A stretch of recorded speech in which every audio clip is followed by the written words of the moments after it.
এই সমস্ত নাটক না করে যে 40 লক্ষ মানুষ পশ্চিমবঙ্গের বাইরে কাজ করছে তাদের সকলকে নিয়ে আসুন না পশ্চিমবঙ্গ রাজ্যে।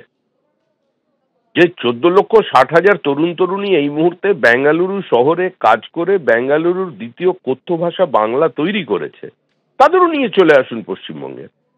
মিথ্যাচারের একটা সীমা থাকে। এই মহিলা বাড়ি থেকে বেরিয়েছেন একা, বাড়িতে ঢুকেছেন একা, তার ভিডিও ফুটেজ আছে, তার হাজবেন্ডকে ফোন করেছেন, সেই ফোনের কলের রেকর্ড আছে। দিল্লি পুলিশ তো সামনে বলেছে, দিল্লি পুলিশের বিরুদ্ধে মামলা করুন গিয়ে।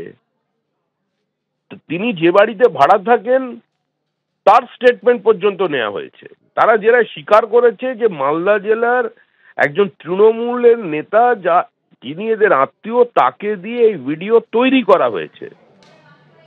এটা তো এস্টাবলিশড। তো কাউকে নিয়ে এসে কোনো ধরনের প্রলোভন দেখিয়ে যে কোনো ধরনের বিবৃতি দেওয়ানো যেতে পারে। যতই দাবি করুন যে মমতা বন্দ্যোপাধ্যায়ের যে সোশ্যাল মিডিয়ায় পোস্ট করা ভিডিও মালদার চাঁচলের পরিবারের, তা মিথ্যে, তা ফেক, একেবারেই তা কিন্তু মানতে রাজি নয় চাঁচলের পরিবার। দিল্লি পুলিশের বিরুদ্ধে অত্যাচারের অভিযোগে কিন্তু একেবারে তারা অনড়। স্পষ্টই মহিলা বলছেন যে একেবারে দিল্লি পুলিশ বাড়িতে এসেছিল, আধার কার্ড চেয়েছিল এবং পুলিশও দাবি করে পশ্চিমবঙ্গের লোক মানেই বাংলাদেশি। অস্বীকার করায় মারধর করা হয়, পেটে লাথি মারা হয়, এমন অভিযোগ তিনি করেছেন।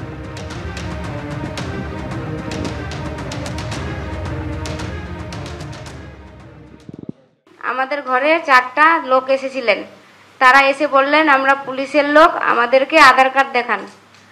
আমি আধার কার্ড বের করে দিতে দিতেই ওনারা বললেন আপনার হাজবেন্ড কোথায়? আমি বললাম আমার হাজবেন্ড কাজে গেছে, ও এখন বাড়িতে নাই।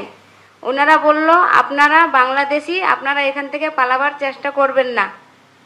আমি বললাম আমরা যে বাংলাদেশি না, তো আমরা কেন পালাবো? তখন আমাদেরকে ও হুমকি দিল 25,000 টাকা দিলে ছাড়বো, না হলে ছাড়বো না। আমার শাশুড়ি টাকাটা নিয়ে ওই জায়গায় পৌঁছেছিল, ওই জায়গাতে আমাদেরকে টাকা নিয়ে ওরা ছেড়ে চলে গেছিল। যেটা দিল্লি পুলিশ বারবার করে একটা অন্যায় করার পরে সেটাকে ধামাচাপা দেওয়ার কথা, মমতা ব্যানার্জিকে মিথ্যে প্রমাণ করার জন্য যে চক্রান্ত করেছিল, এটা ওরা হঠাৎ করে দিল্লি থেকে যখন পালিয়ে এসছে, আমরা নিয়ে তাদের রেখেছি। এবার আমরা ওদের দেশ যেটা মালদা, সেখানে পৌঁছে দেব। এবং মমতা যেরকম অ্যানাউন্স করেছে যে প্রত্যেকে যারা ফিরে আসবেন তাদের জন্যে ব্যবস্থা করে দেওয়া, যেন রেশন কার্ড, আধার কার্ড ওদের আছে, অবশ্য রেশন কার্ড আছে, আর যা যা সুবিধা পায় পশ্চিমবঙ্গের মানুষ সেগুলো সব করে দেওয়ার যে ব্যবস্থা, সেগুলো আমরা ইমিডিয়েটলি ওদের জন্য করে দেব। আর কালকে ওদের আমরা मालदा पहुंचे दो।